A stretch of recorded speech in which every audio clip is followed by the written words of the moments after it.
നമ്മൾ പാടുന്നതൊക്കെ സത്യത്തിൽ ആ മൗനത്തിൻ്റെ തടാകത്തിൻ്റെ അടുത്തോട്ട് വരാൻ വേണ്ടി തന്നെയാണ്.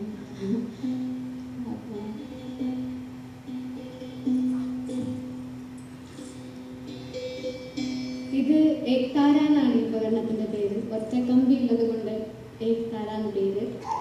ചൊരക്കയും മുളയും തോലും കൊണ്ടൊക്കെ ഉണ്ടാക്കിയിരിക്കുന്നു ഏക്താര.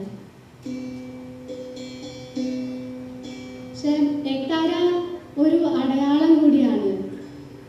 നമ്മൾ നാരദമുനിയുടെ കഥകൾ മുതലേ കേൾക്കാം ഈ ഏക്താരയായിട്ടുള്ള ഏക്താരയെ എടുത്തുകൊണ്ടുള്ള സഞ്ചാരം തുടങ്ങുന്ന ആളുകളെ പറ്റി.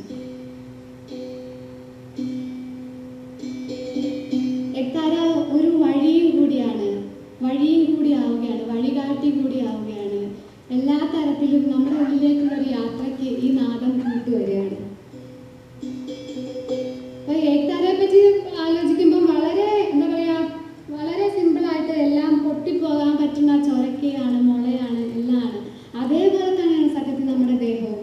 എപ്പോൾ വേണമെങ്കിലും അത്ര ഫ്രജൈലായിട്ടുള്ള ഒരു ദേഹം, അതിൻ്റെ ഉള്ളിലാണ് ആ നാദവും ഉള്ളത്. ആ തകർന്നു പോകാവുന്നതിൻ്റെ ഒക്കെ ഉള്ളിലാണ് ആ തീരാത്ത, ആ എൻഡ്ലെസ് ആയിട്ടുള്ള അതിനെ നമുക്ക് തൊടാൻ പറ്റുള്ളൂ, ഇതിൻ്റെ ഉള്ളിൽ തന്നെ. അങ്ങനെ ഒരു ആശ്ചര്യത്തിലാണ് ഇത് പോയിക്കൊണ്ടിരിക്കുന്നത്. അപ്പം അതിനെ മറന്നിട്ട് അതിനെ തൊടാതെ കടന്നു പോകുന്ന ഒരു ജീവിതം ഒന്ന് ഓർത്ത് നോക്ക്. നമ്മൾ അതാ ജനിച്ചു, അതാ മരിച്ചു, അത്രേ ഉണ്ടായിരുന്നുള്ളോ എന്ന് നമ്മുടെ ഉള്ളിൽ തീർച്ചയായിട്ടും ആ ചോദ്യം ഉണ്ടാവുമല്ലോ. അപ്പം എന്തായിരുന്നു അതിന് മുൻപ്, എന്തായിരുന്നു അത് കഴിഞ്ഞ്? നമ്മൾ ജീവിച്ചിരിക്കുമ്പോഴും അതെങ്ങനെയാണ് എന്ന് അനുഭവിക്കാനുള്ള ഒരു ഇൻവിറ്റേഷനാണ് ഈ പാട്ടുകളിലൂടെ ഗുരു നമ്മളെ ക്ഷണിക്കുന്നത്. ഓരോ ഇടത്തിലും പലതരത്തിലുള്ള ഇങ്ങനെ വാദ്യോപകരണങ്ങളുണ്ട്. അതായത് ഒരു ബേസിക് ആയിട്ടുള്ളത് അത് അവിടങ്ങളിലുള്ള സാധകര് അവരുടെ ഉപകരണമായിട്ട് എടുക്കണം, അവരുടെ ശരീരത്തിന്റെ ഭാഗമായിട്ട് കൊണ്ട് നടക്കണം.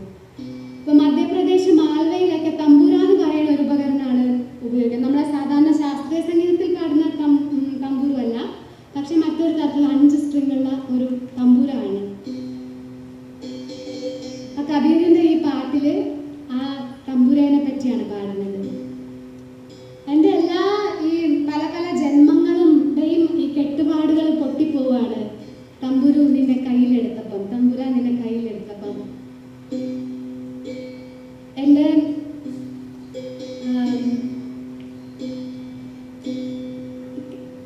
സുനിലോ സാധോ അതിൻ്റെ നാദം കേൾക്കാൻ ക്ഷണിക്കുകയാണ് ആ പാട്ടിലെ കബീർ ഭായ്.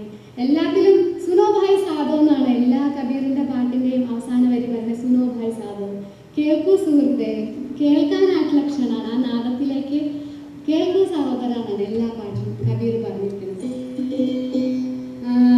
അപ്പം 5 പഞ്ചഭൂതങ്ങളായിട്ട് നിർമ്മിച്ചിരിക്കുന്നത് നിന്നെ. അതിനുള്ളിൽ 3 ഗുണങ്ങളുടെ കമ്പികൾ ഒരേ സമന്വയിച്ചിരിക്കുന്നു. ഓഹം സോഹം എന്നുള്ള ശബ്ദം നിന്റെ ഉള്ളിലുണ്ട്. അതിലൂടെ യാത്ര ചെയ്യുമ്പം, ആ ഓഹം സോഹത്തിന്റെ പടികളിലൂടെ യാത്ര ചെയ്യുമ്പം ആ 10ാമത്തെ വാതിലിൽ നിന്നെ എനിക്ക് കാണാൻ പറ്റുന്നു. എൻ്റെ പ്രിയപ്പെട്ടവനെ ഞാൻ കണ്ടു നിൽക്കുന്ന ഇടാവുന്നു. കബീർ ഇതിൽ പറയുന്നത്, കബീർ തമ്പൂരു കയ്യിലെടുത്ത് പാടി. അതേപോലെ തന്നെ എല്ലാ സാധകരും തമ്പൂരു കയ്യിലെടുത്തു. അങ്ങനെ അവര് സന്ത് സമജന ഘരായി, അതായത് ആ മനസ്സിലാക്കലിന്റെ വീട്ടിലേക്ക്, ആ മനസ്സിലാക്കലിന്റെ ഇടത്തിലേക്ക് അവർക്ക് നടന്നെത്താൻ പറ്റി എന്ന്. സാധാരണ നമ്മൾ പഠിപ്പ് എന്ന് പറയുന്ന ഒരു ലോകത്തിലൂടെ നോളജ് എന്നുള്ള വഴിയെ യാത്ര ചെയ്യുമ്പം അത് കൂട്ടിവെച്ച് സംഭവിക്കുന്ന ഒന്നാണ്.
गायो तंबूरा सब संतन के रमाई।